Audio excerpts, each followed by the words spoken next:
Hello everyone, and welcome to this latest Minty Reviews, and yes, I, for some reason, watched all of Velma from HBO Max, and here I am to talk about it, just like I did in that first video from like a month or so ago.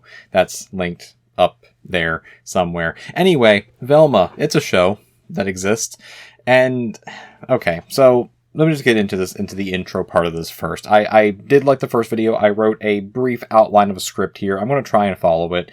We're just going to go with this now. So, yeah. Why did I watch this show is the real question. Why did I watch this show?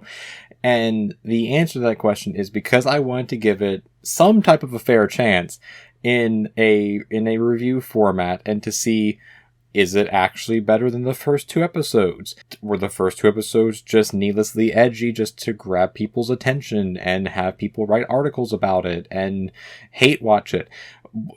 Was the show worth it at all? Was it actually anything at all? And I will get into my feelings on it as I go through this video. But also, no. No, it was not worth any of that. But either way. So that's why I put myself through this. Is to like be able to have a fair opportunity to fairly critique and review it as best I can. Now, I am not at all a film critic in any sense of the word. I am someone who just watches shows and movies, plays some games, and listens to music, and enjoys what I enjoy, and can point out some bad things and inconsistencies in the things that I like. But I try very hard to look at things through a positive lens, as you all know on this channel. I really try to look at things on a positive lens. So, we'll just get into that first, okay? Just like I do usually, like I did with the first video, we'll go into this. It's going to be broken into multiple parts here, so here we go. Part 1. Let's get the good out of the way, shall we? So, first off, therapy, very good thing. Therapy is a very, very good thing. This show, I have not talked about in therapy yet, but I might have to at some point.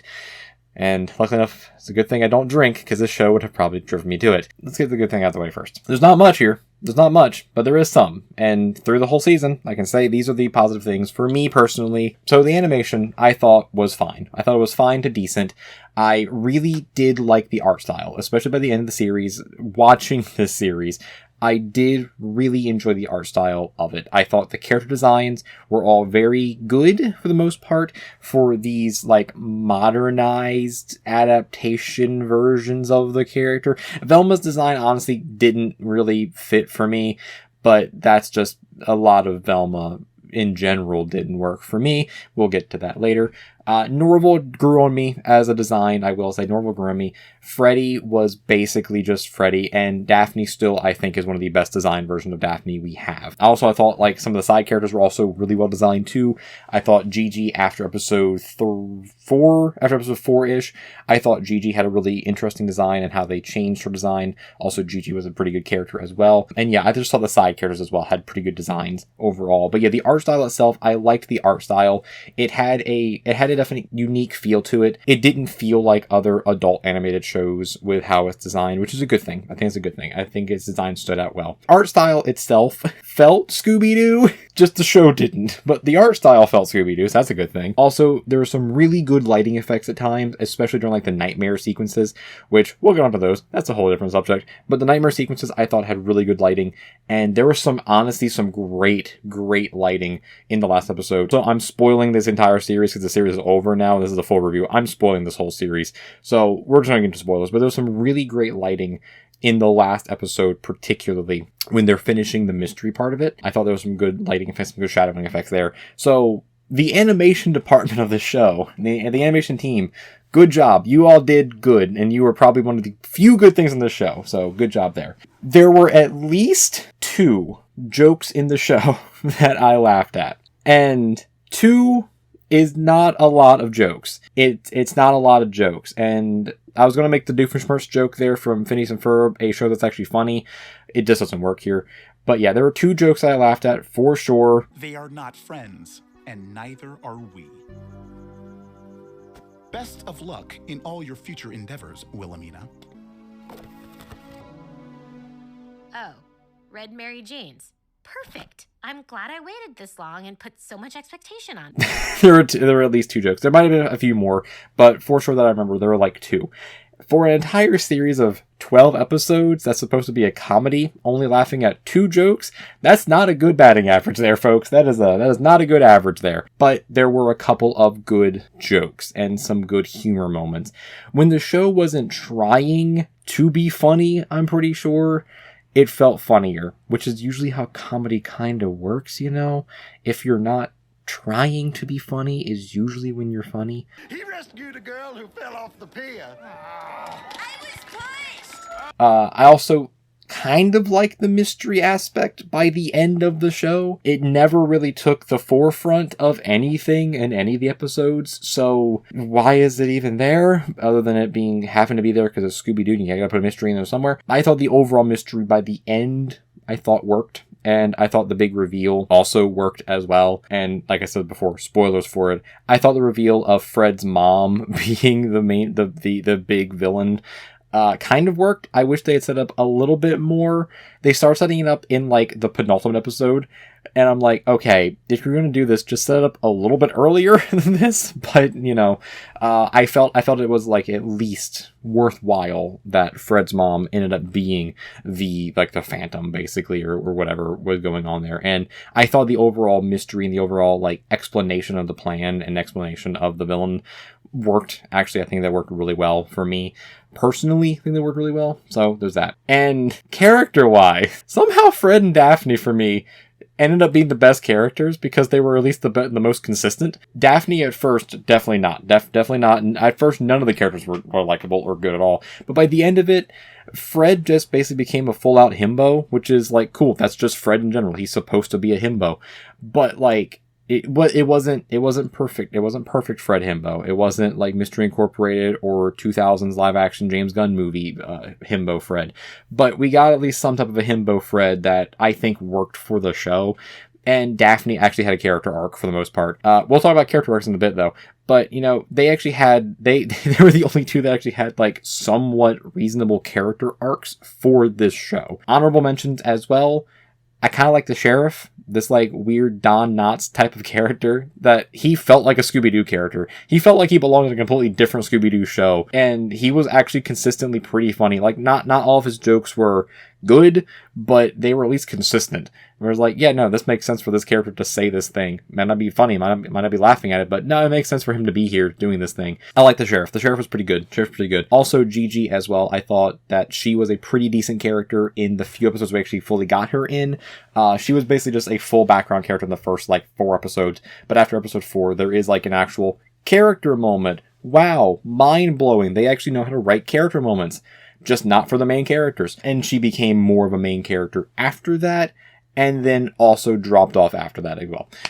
She had like 4 episodes where she was a really good character, and then they didn't use her in the last 2 episodes, basically. So, what are you gonna do about that? What are you gonna do? But Gigi was pretty good. So, that's all the good. That's all the good, which is actually more than I put in my first video, I will say. That's more good than I put in my first video. The season did have some good things in it, just not a lot of good things.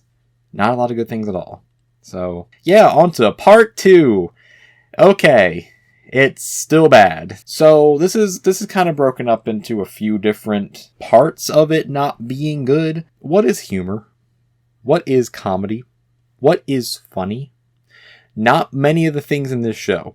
And I don't think the writers knew either. Because most of the jokes are just meta jokes. Just like really meta commentary jokes. Without explaining what the meta commentary of the joke is. I was listening to the Play Watch Listen podcast a couple days ago. And Alana Pierce on it had watched the first like 2 episodes just to see what they were all about. And she made a perfect analogy of this meta joke where she's like, yeah, they just kept making meta jokes and kept saying things and I don't know what they're talking about. Like, they mentioned how lesbian cops are always the best cops. I'm like, what is that a reference to? I don't know what that's a reference to. Lesbians were good at solving crimes. It's like the one positive stereotype perpetuated by cop shows. And I don't know what that's a reference to. I'm pretty sure it's a reference to like Rizzoli and Isles, I think, but I don't know. That's the problem with like all of these jokes. Unless they're specifically saying what they're referencing, they don't. And therefore it's not funny. It's just like, cool, you don't know what this like cool joke is, right? And like, no, I don't. So I'm not laughing at it. Strongest use of flashbacks on TV is when one character's flashback is intercut with another's to eventually combine in the present storyline. Which would kind of make sense given that the writer of it was a Saturday Night Live writer. As far as I'm aware, he was a Saturday Night Live writer. That would make sense then. If you're a Saturday Night Live writer, you're going to be writing a lot of meta commentary jokes. The problem with that is that the format of Saturday Night Live warrants you writing meta jokes. And you understand what they are because you have the visual aid of Saturday Night Live. You don't have that with Velma. You just have a bunch of weird teenage characters saying these things that nobody knows the context to. Huge! Though not you might be gay huge. Okay, stop. In this day and age, you can't speculate about someone's sexuality unless they're famous or Peppermint Patty. Along with that, if you're being mean-spirited all the time and every character is like that, then they're not good characters.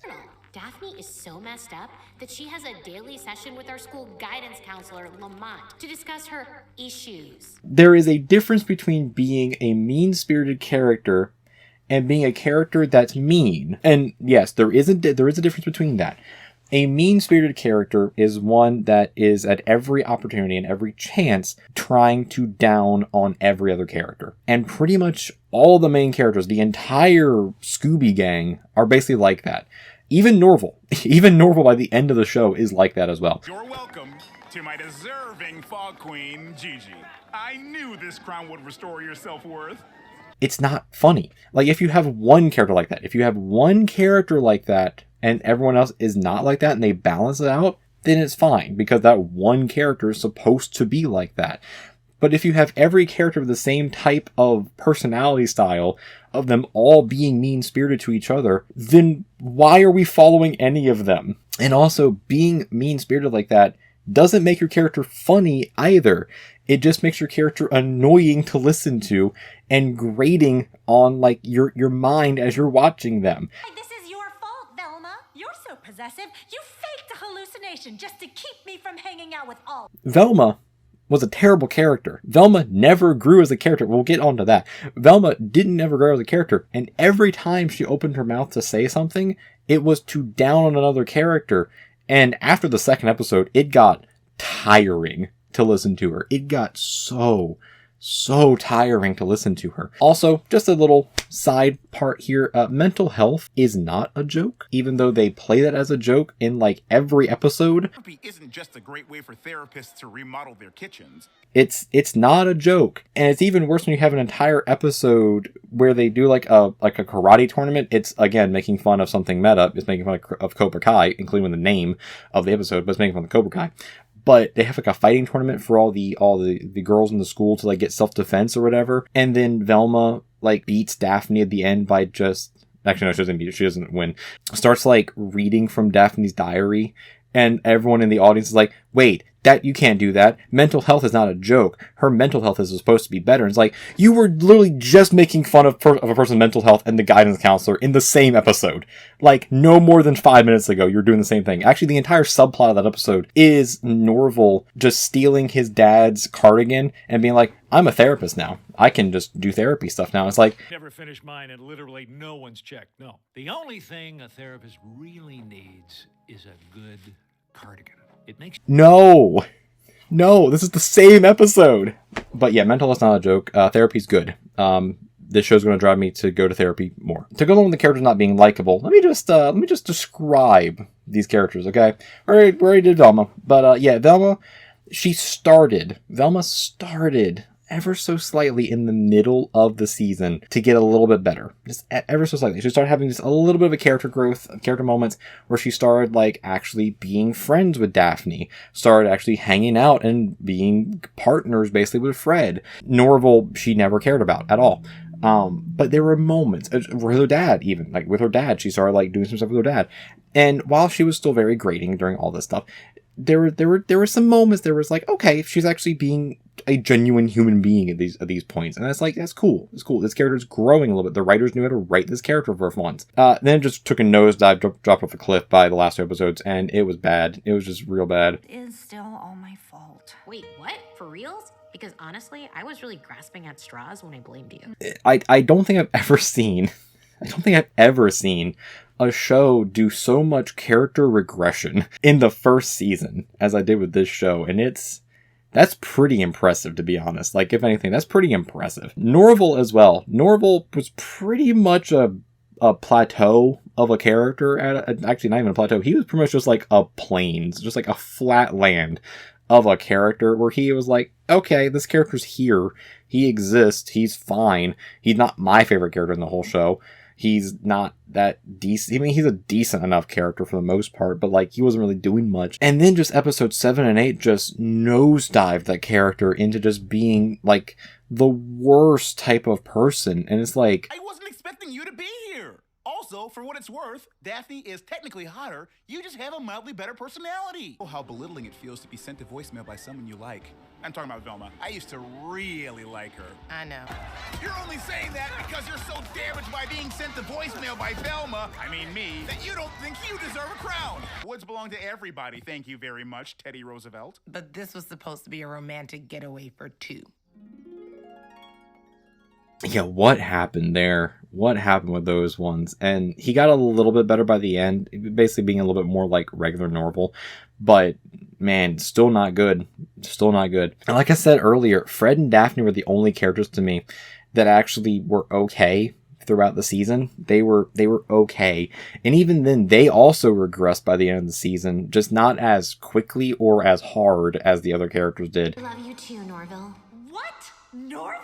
Daphne! I mean, I love you, Daphne! You're friends. We're not friends. Norville killed my mother. She tried to kill me first. Only because she was possessed by the ghost of your grandma. Fred, go. At least they were funny. At least I found them pretty funny during the runtime of the show. And then the last part of this, like, bad writing stuff is just the writing in general. What is writing? What is scripting? How do you write a show? Because I don't think these creators knew that. The actual stories move by so quickly that, not in a good way, that plot points are just introduced and dropped immediately. These actual stories happen so quickly, you don't really know what's happening in the story.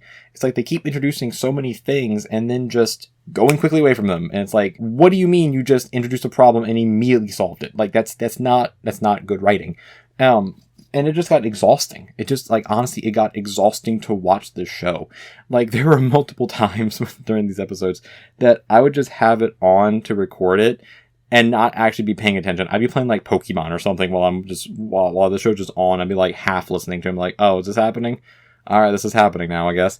And, like, that's how I got through most of this series. But that's just how you had to do it. The romance square going on between the entire gang, this didn't work. This just didn't work at all.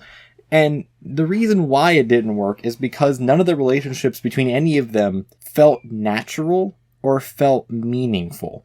Like, you had Fred start falling for Velma after he read a feminist book. And he's like, whoa, women are great, not just because they're hot, but because they're smart. And it's like, wait, that means I love Velma now because she's the smartest person I know. It's like, no, I think you actually know a lot smarter people than Velma, especially with how she's written in the show. And it just happened for the rest of the series, the rest of the season like that. Is like, Freddy is just trying to get with Velma because she's so smart and intellectual. And it's like, no.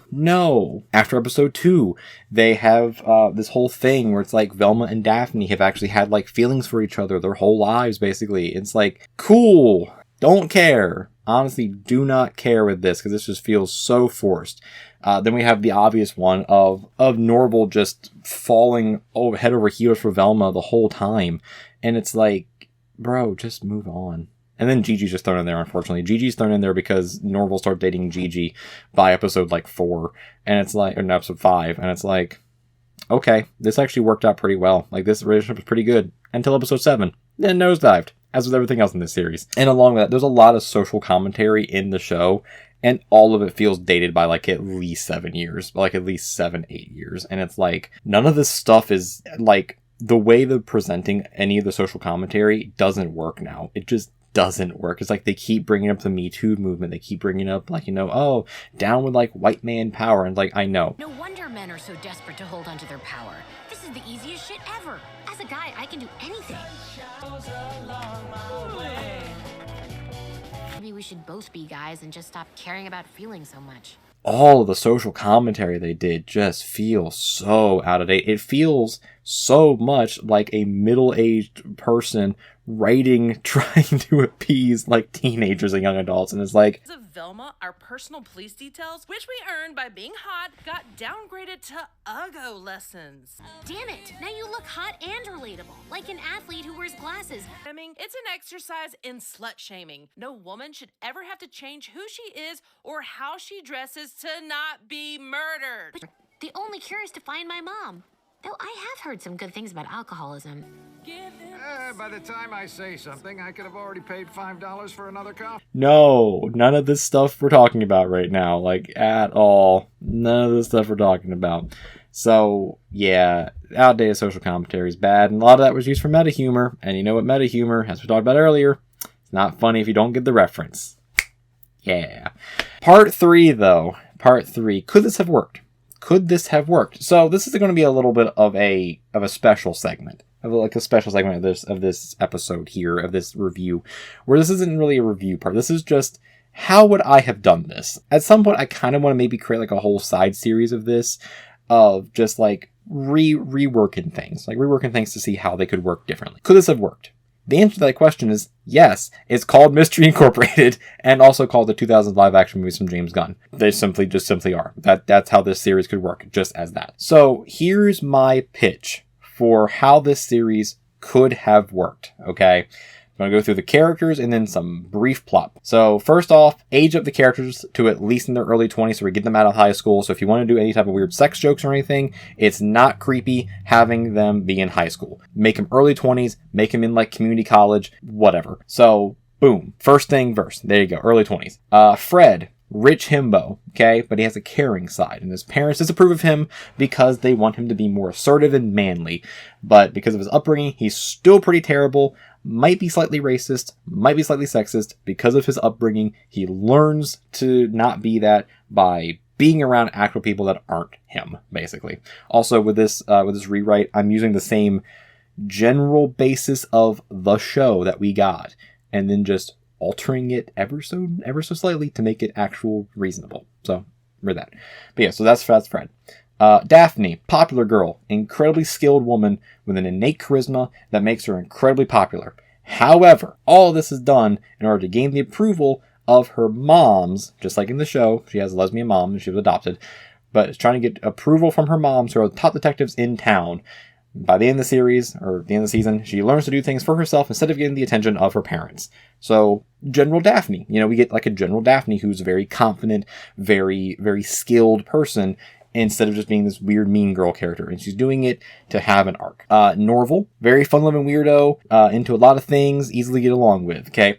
He does go by the nickname of Shaggy, though, in this rewrite. Goes by Shaggy because when he was younger, had really shaggy hair, but now he has the character design from the show. So, whatever. But he is still nicknamed of Shaggy. While he appears to be really put together, he doesn't actually have any close friends. He's actually a bit of a loner, and he's like a social chameleon more than anything, where he's like, he just kind of blends into groups, but he doesn't really have a, tight-knit group until the end of the series, where, he obviously gets a really close-knit group of friends, who we obviously know as Scooby Gang. So therefore, we got that. So then we have Velma. Honestly, you don't change her that much. You do not change her that much, because she's the only one who is acting like she does in the series.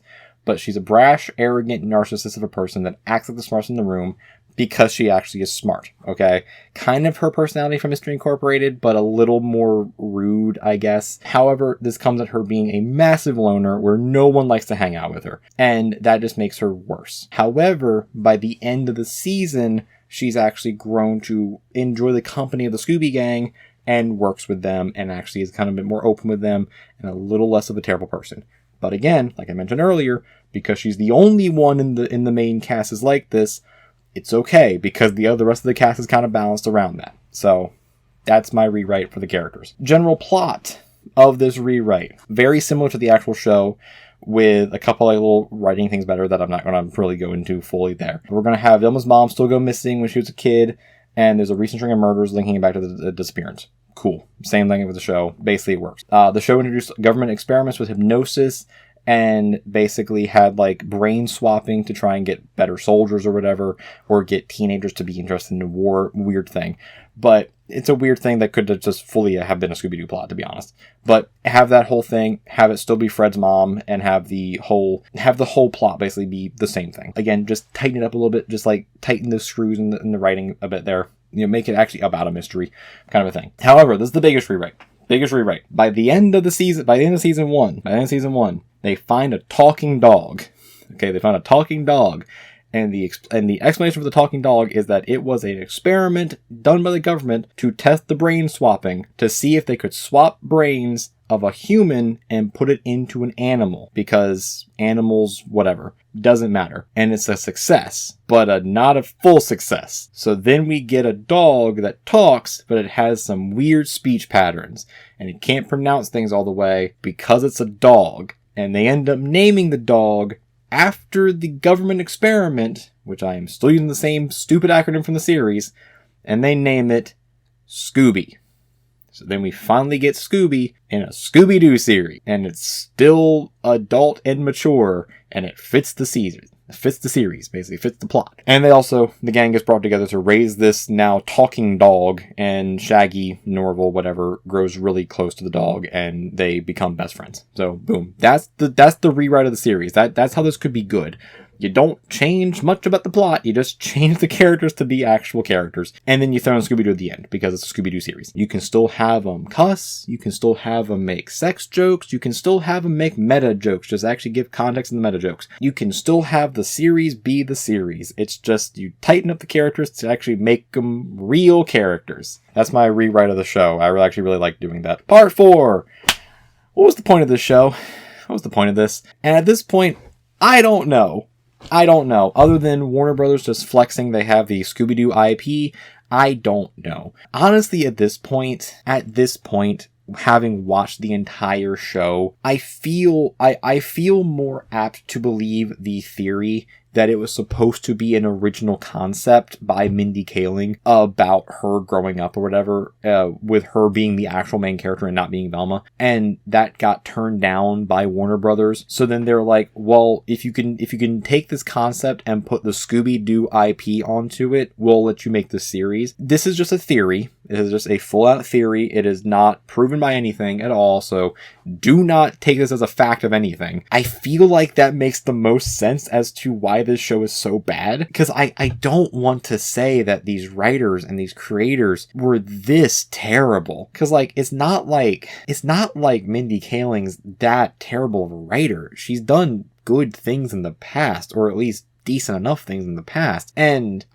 I want to give benefit of the doubt to these people, for sure. I really want to try, but yeah, it just feels like this IP did not match this series at all, and it would make a lot of sense if it wasn't supposed to match this series at all. But yeah, it just felt like the entire crew behind the show hated Scooby-Doo. It's well, if they hate Scooby-Doo, why are they making a Scooby-Doo show? Just don't do that. But yeah, and I feel like if this was an original concept, it could have actually worked fine.